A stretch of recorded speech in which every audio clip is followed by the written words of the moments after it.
Welcome back to another technical deep dive here in the debug zone. Today we're tackling a big question and breaking it down with insights from other users. Hopefully this clears up some misconceptions and helps you get the answer you need. So buckle up, stay a little curious, and let's jump right in.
And that's a wrap.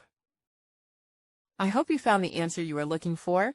If you did, take a second to hit that subscribe button. It really helps out. And let me know in the comments which solution worked best for you. See you next time in the debug zone.